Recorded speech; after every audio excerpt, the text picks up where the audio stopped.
몇천억을 벌었다더라. 그 소리 들으면 와 대단하네, 부럽다, 10만 원을 벌었다 라고 하면은 눈이 뒤집히기 시작을 합니다.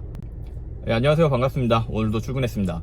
제가 유튜브 구독자분들이랑 전화나 카톡을 생각보다 많이 하고 있습니다. 시시껄렁한 잡담보다는 어떤 상담이나 내가 이렇게 생각을 하고 있는데 당신 생각은 어떤가요? 라고 저한테 물어봐 주시는 구독자분들이 꽤 많이 계세요. 제가 과연 그럴 만한 자격이 있는가 라는 생각도 드는데, 어쨌든 제 생각이 궁금하다고 연락을 주시는 거니까 늘 감사하게 생각을 하고 있습니다. 꽤 다양한 연령층의 사람들이 저한테 연락을 주세요. 저보다 어린 친구들도 있고, 저보다 막 거의 아버지뻘 되시는 분들이 우리 아들놈을 어떻게 키워야 좋을지 이런 것도 저한테 많이 물어봐 주십니다. 근데 사람들이랑 대화를 하다 느끼는 건데, 사람은 딱 두 분류로 나뉘는 것 같습니다. 첫 번째는 저한테 이야기를 들으시고 저 사람은 이렇게 해서 이런 거를 만들어냈구나 라는 거를 느껴서 나도 저렇게 해볼까? 아니면 나는 이런 식으로 해볼까? 라고 생각을 하는 사람이 있는 반면에, 두 번째로는 제가 어떤 이야기, 어떤 상황에 대해서 이런 케이스도 있으니까 이렇게 해보시는 게 어때요? 라고 얘기를 해보면은, 그 케이스는 적어도 얼마의 시드를 가지고 한 거잖아, 아니면 이게 뭐 마련돼 있던 상태에서 한 거잖아. 그러니까 나는 못하는 건데, 나랑은 상관없는 이야기인데, 난 디스크가 있어서 그건 못하겠어, 난 목 디스크가 있어서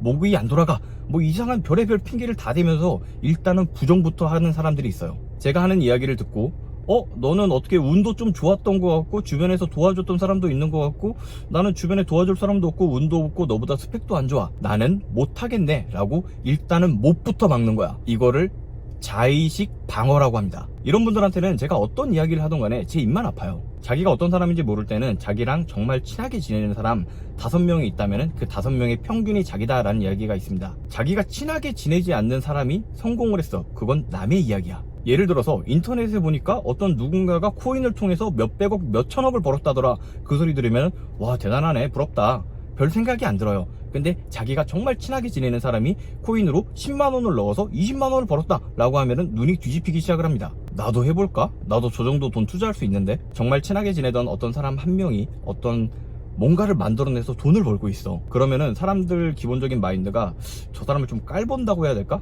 저 새끼도 하는데 나도 한번 해볼까? 나도 할 거 없으면 저거나 해볼까? 이 생각을 하게 돼요. 그게 왜 그러냐면은 자의식적 방어가 없기 때문입니다. 제가 앞선 영상에서도 말씀을 드렸는데, 제가 주변에 정말 친하게 지내는 사람들한테 나 유튜브를 통해서 이런 광고 수익을 벌고 있어, 구독자는 몇 명이야 라는 이야기를 했을 때 대부분 90% 이상의 반응이 나도 유튜버나 해볼까 라는 이야기를 아주 손쉽게 해요. 그 사람들은 저에게 자의식적 방어가 없는 사람들이기 때문입니다. 그 친구들 보기에는 저는 영상 카메라 켜놓고 한 5분 10분 정도 간단하게 얘기하고 끝나니까 나도 할 수 있을 것 같다 라는 생각을 하기 때문이에요. 상당히 많은 사람들이 지금 나도 건물주가 될 수 있다 그런 썸네일을 보고 클릭을 하거나, 아니면 억대 연봉을 받는 법 이런 거를 클릭을 해서 많이 봐요. 그런 영상들을 보면은 대부분 뻔한 얘기예요. 뭐 아침에 일찍 일어나기, 하루에 1시간 독서하기, 운동하기, 어떤 버킷리스트, 뭐 목표를 꼭 잡아야 된다던가, 뭐 이런 뻔한 얘기를 하는데, 그런 뻔한 얘기는 일단 제껴두고 자의식적 방어가 먼저 일어나기 시작을 하는 거예요. 저 사람은 금수저겠지, 방송국 PD였다며, 원래 가수 지망생이었다며, 이미 다른 데서 돈을 많이 벌고 그 돈 가지고 투자해서 대박난 거니까 나는 그 돈이 없잖아, 나랑은 상관이 없는 이야기다 라고 생각을 합니다. 근데 제가 유튜브를 하면서 이제 사람들을 많이 알게 됐어요.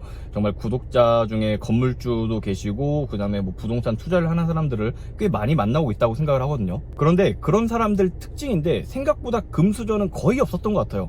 제가 알게 된 건물주라던가 부동산 재테크를 하시는 분들은 정말 부모님의 도움 없이 성공하신 분들이었습니다. 그 사람들도 사회 초년생일 때 월급 200만원 300만원 받는 거는 정말 똑같아요. 저는 그 건물주들을 최대한 많이 만나려고 하면서 그 사람들이 어떻게 부를 쌓았는지, 지금 그 사람들은 어떤 생각을 갖고 있고, 그 당시에 그 사람들은 어떤 생각을 갖고 있었고, 그리고 나랑 다른 점은 무엇인지, 내가 앞으로 해야 될 것은 무엇인지 생각을 합니다. 그 이유는 제가 자의식적 방어를 안 하기 위해서예요. 이런 자의식적 방어를 안 하기 위해서는 정말 많은 사람들을 만나봐야 되고, 그러기 위해서는 내 주변 사람들을 바꿔나가야 됩니다. 그런 성공한 사람들로 내 주변을 채우기 시작을 하다 보면은 물건을 보는 관점이 달라지고 생각하는 사고가 달라져요.